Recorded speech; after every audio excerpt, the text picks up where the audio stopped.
Hello, welcome to your lesson on coordinate geometry. This is lesson 2-1. We're going to be going over distance formula and midpoint formula. The two formulas are listed, so if I don't pause for long enough here, you can certainly pause the video and write them down in your notebook.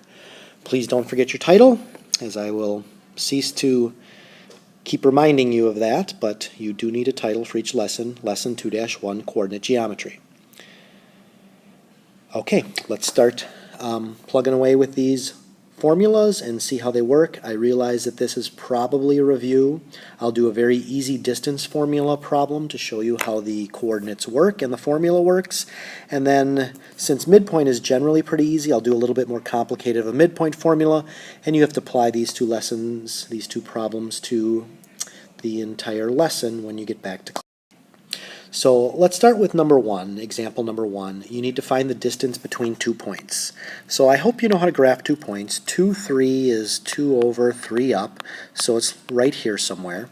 And negative 1, 3, 4, 5 is like right here somewhere. There is a distance or a length between these 2 points. And that's what the distance formula does. It finds that distance. Now these could be miles, these could be inches. Since there's no units associated with them, we're just going to call them units. So the formula, one more time, is you take x2 minus x1, and that means you take the x parts of the ordered pairs and subtract them, and you add that to the y parts, y2 minus y1. I would like you to take note that this formula has subtraction signs in the parentheses. That's a little different than the midpoint formula, as there will be additions on the midpoint formula.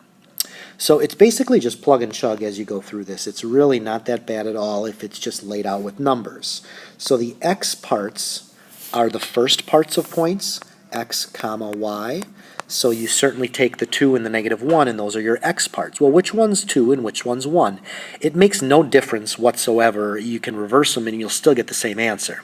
So since the first point, 2, 3, is listed first, I'm going to call these the 1s. Oops, that's a 1. And then the second point listed is the second point, so I'll call those 2s. x2, y2. So x, y is always points. And then we'll just call the first one 1 and the second one 2. So for this problem, you take the x2, which is a second point, the x value, and you get negative 1. Subtraction always, and you get 2. There's a square here, and there's a plus here, and then there's another minus here, and a square. So I forgot the square there. So now for the second one, the y parts, you need to keep the same order. So since I used the negative 1 first, I need to use the 5 first, so it goes 5 minus 3. The y coordinates. And you just work it out. Negative 1 minus 2 is negative 3. Don't forget to square it. You use parentheses. And 5 minus 3 is 2. And you square that and you use parentheses. Negative 3 times negative 3 is 9. And 2 times 2, 2 squared is 4. And you get the square root of 13. Now the square root of 13 is a decimal answer, and you can give me the decimal answer. I'm perfectly okay with that. So I'm using my calculator here, and I'm plugging in the square root of 13, and I get 3.60. I don't mind either of these answers, 3.60 or the square root of 13. I will accept them both. Now that's one of the easy distance formula problems. It can get a little bit more complicated when I add unknowns, x's and y's in here, but let's just leave it like that for now. Move on to midpoint. Now this problem's a little bit different. I'm going to read this one. It's not just quickly find the midpoint. See, this problem here, you're given the midpoint. So I'm going to use my lightsaber. Here it is. And I'm going to kind of read along. H, 2 comma 5, is the midpoint of segment AC.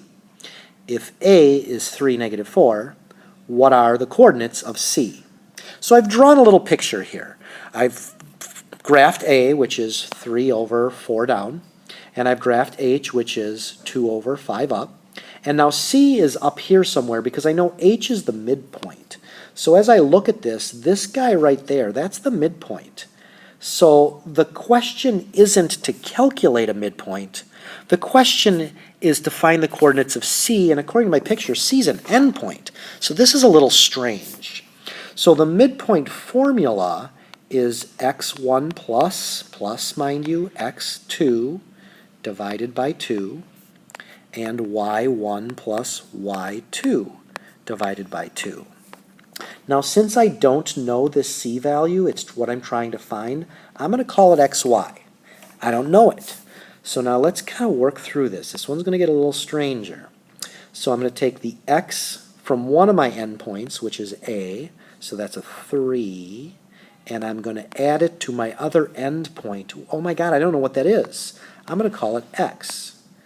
Dividing it by 2, that's one part of my midpoint. Each point has a first number and a second number, like 3, -4 has two numbers. So this would be the first part of my midpoint, the x value. And then the y values are also taking the two y's and adding them. So the y1 value is -4 plus my other endpoint. Oh, my other endpoint is, I don't know that one. I'm trying to find the endpoints, not the midpoints. And divide that by 2.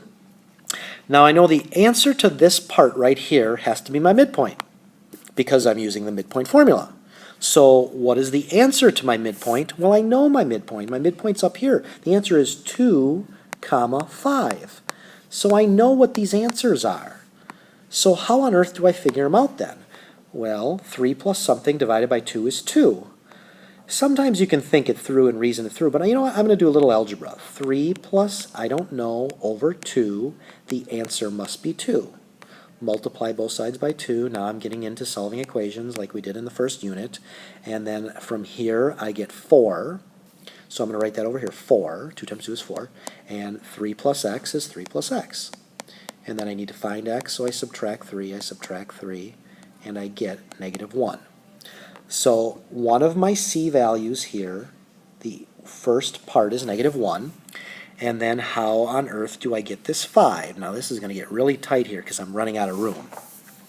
So let me change colors one more time here to red. Let me just put a little line here so you know where I am. So I get -4 plus y divided by 2 equals 5. Multiply both sides by 2. I get -4 plus y equals 10. 2 times 5 is 10. And then I add 4 to both sides. Now hopefully you can see this. Y is 14. So I'm going to put that up here, 14. So my end point happens to be -1, 14. Now the problems do vary in difficulty, but that's what we'll spend time in class working on, is to try to work on some of these other problems that end up with these unknown pieces in the middle here. That's where it becomes a challenge, and it's not just plug and chug. You have to actually think. Thanks for listening. Bye.